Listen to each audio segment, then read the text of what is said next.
This video is from Yardley Ski Auditing. Check the link below, subscribe to his channel, and give him credit. In it, Yardley goes to a public police parade and films the building from outside before it starts. But things quickly go wrong when officers rush out and detain him in less than a minute. They stop and search him under Section 43 of the Terrorism Act, even though their reasons don't make much sense. It seems like they are abusing their power. Still, Yardley stands firm and doesn't back down. Hello sir, you okay? Hello sir, you okay? Can you tell me your name please? Why can't you tell me your name? Okay, is there a reason why you're You filming me? Is there a reason why you're filming? Are you filming me? Yeah, I am, sir. Yeah, well, tell me that you're filming me, yeah? Introduce yourself properly. Okay. Go on then. No, I'm just wondering why Introduce yourself properly. You're going to listen to me? No, I'm not, unless you introduce yourself so properly. you're detained, Okay. for a stop search under Section 43 of the Terrorism Act, okay? You're joking. What, you must be joking. My name's PC Harris. Hold on. What information have you got to call me a terrorist? So this is the legal bit. What information you got to call me a terrorist? Let me What explain. information have you got to call me a terrorist? I can't explain it until if you overtalk me, okay? Go on then. If you let me talk, I'll overtalk explain you it all anyway. Well, go on for then. you, okay? Go on then, just that's the explain. legal stuff I need to get out. Go on then, get the legal stuff As out I of the am way. searching you. Go on then. So Section 43, Who are Terrorism you? Act. Who are you? As I said, I'm PC Daniel Harris from Colindale Police Station. The way the officer quickly detains the auditor is shocking. He doesn't even introduce himself or ask basic questions. Instead, he immediately says, "You're detained for a stop and search under Section 43 of the Terrorism Act." This shows poor policing. It seems like he had already made up his mind before talking to the auditor, which shows bias instead of fair judgment. Section 43 of the Terrorism Act needs a reasonable reason to think someone is involved in terrorism. Just standing at a public event and filming a building doesn't count.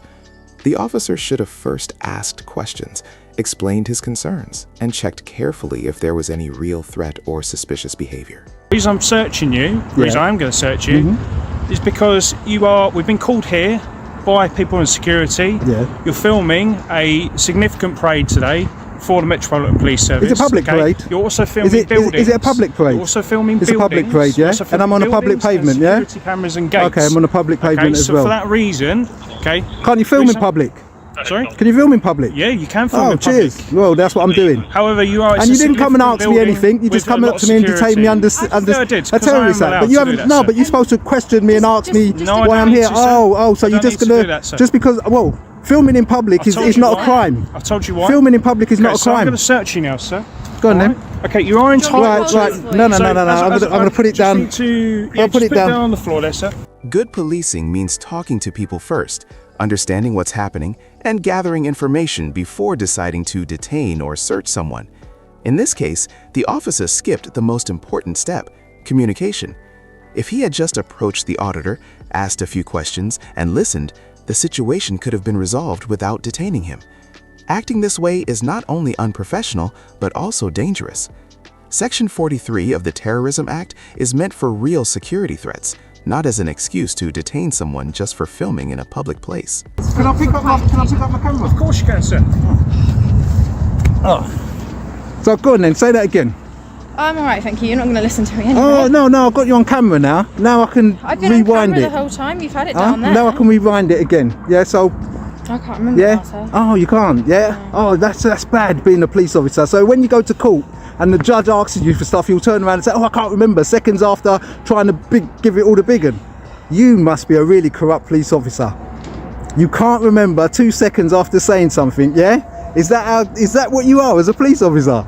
You are a joker. Do you agree with me or don't you agree with me? I'm just coming to assist. No, well, I'm just asking you a question, whether you're assisting or not. You're here. Come out later. Yeah, So I'm just saying. You heard what he said. said. You've been standing there, and he said that he was stopped me here. under. No, you just heard what he said just then.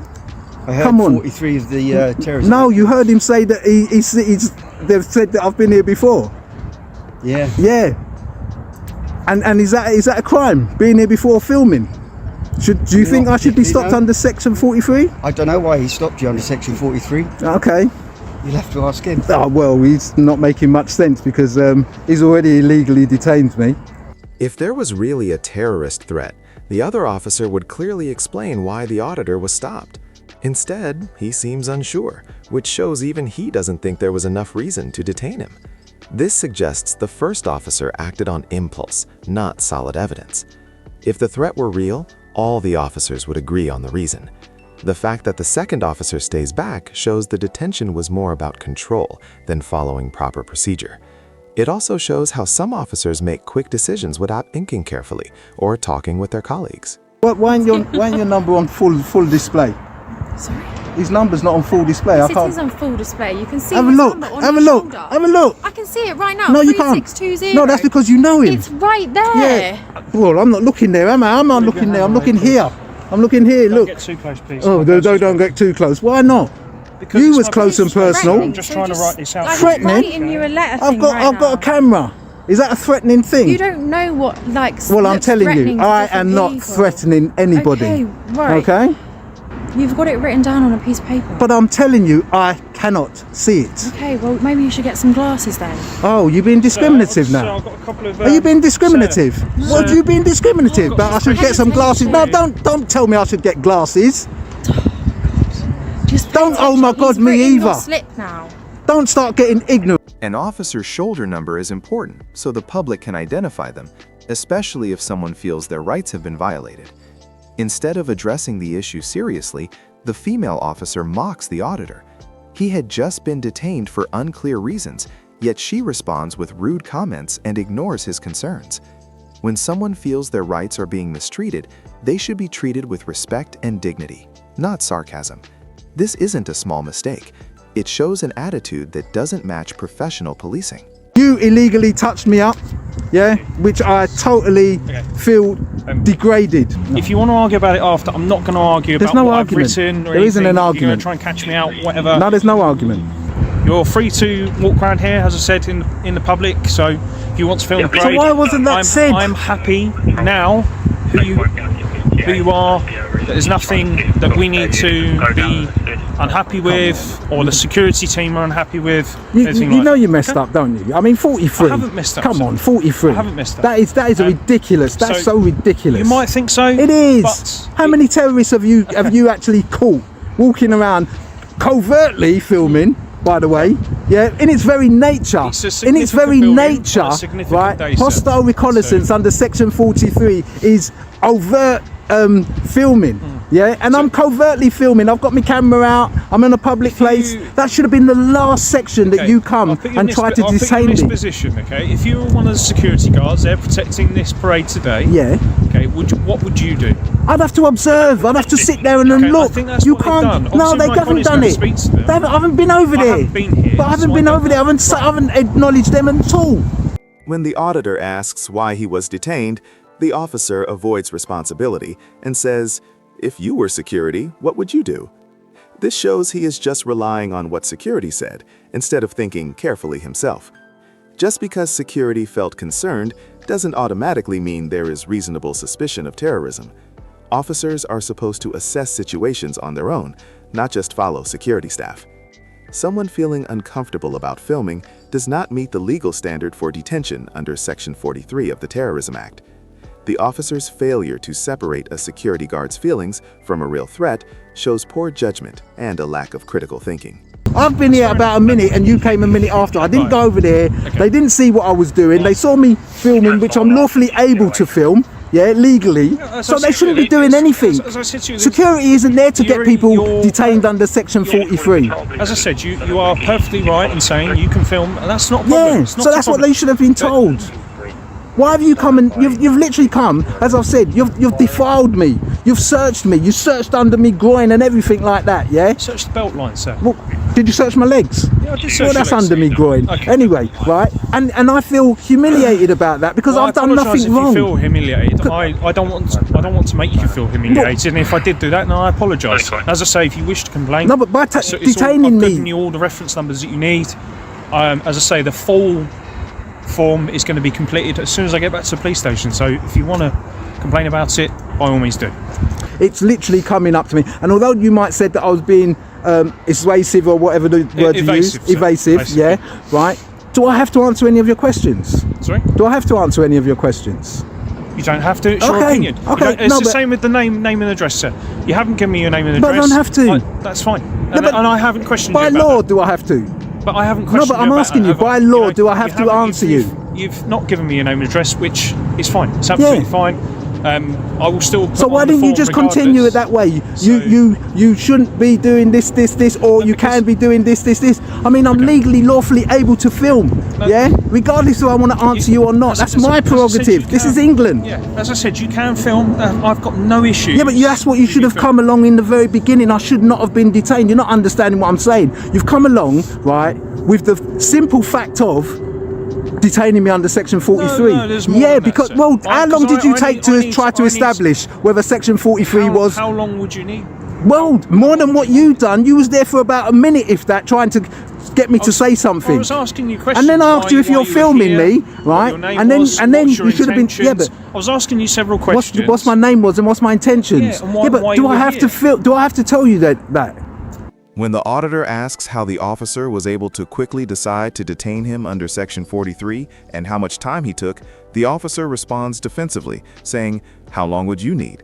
This is dismissive and also shows that he didn't take proper time to understand the situation, gather information, or think carefully. Reasonable suspicion under Section 43 requires more than someone feeling uncomfortable or not giving their name right away. The officer's answer also shows a lack of professionalism and accountability. Instead of admitting he acted too quickly, he turns the question back on the auditor, as if acting fast automatically makes it okay. This shows how some officers treat detention as an automatic reaction, rather than a careful, lawful decision. Do I have to give you that I information? was trying to find out why you were here, sir. No, you was trying to oppress me, right? Because Because I'm doing it lawfully. For example, if I'm you'd not been doing a- anything wrong. I didn't commit a criminal act. For example, if you'd been a family member here today, they didn't have a ticket, for example, and you were here and you said, "Look, I'm a family member," blah, blah, then I. But I'm not. Right, okay. I'm a member of the public, Yeah. lawfully filming, which I can do. Yes, and I've just Well said there's then, so nothing why wrong would you lawfully come up to doing me and stop me under section it. As I 43? say, I've explained on the slip. I'm not a terrorist, never would be a terrorist. Why I've done it, and I'm going to add some more to my electronic form, which I do back at the police Apology, you're going to add an apology to that you shouldn't have stopped me under section 43? No, because I That you realised later on that it was a legitimate search. Say that again? I said it was a legitimate search, and I Did you have any credible information that I could be in the tele? I did, sir. What credible information was I that? can't tell you everything, sir. You've because got it's no all- credible information about me. When the auditor asks for an apology after being stopped under Section 43, the officer quickly refuses and insists the search was justified. He doesn't consider that he might have been wrong. Instead of checking if the detention was really valid, he sticks to his decision, as if admitting a mistake would make him look weak. When the auditor asks, "What credible information was that?" the officer avoids a clear answer and says, "I can't tell you everything." This sounds like an excuse. His vague response suggests he either doesn't have a solid reason or doesn't want to admit he acted too quickly without proper grounds. The only credible information you could have known about me is that I was out here filming. You wouldn't know me from Adam. No, there's a little bit more than that. I can't go into it. As I say, you wish to complain. There's you've got no everything you more need. to it. Anyway, And sir, the security are have a good aware day. that you're filming. They'll Stop being discriminative and stop telling sir. people to wear glasses. Sir, Right, nice to meet yeah. you. Take care. Thank you. This video is from Yardley Ski Auditing. Check the link below, subscribe to his channel, and give him credit. In it, Yardley goes to a public police parade and films the building from outside before it starts. But things quickly go wrong when officers rush out and detain him in less than a minute. They stop and search him under Section 43 of the Terrorism Act, even though their reasons don't make sense. It looks like an abuse of power, but Yardley stands firm and doesn't back down. The way the officer quickly detained him is shocking. He didn't even introduce himself or ask basic questions. Instead, he immediately said, "You're detained for a stop and search under Section 43 of the Terrorism Act." This shows poor policing and suggests he had already made up his mind, showing bias instead of fair judgment.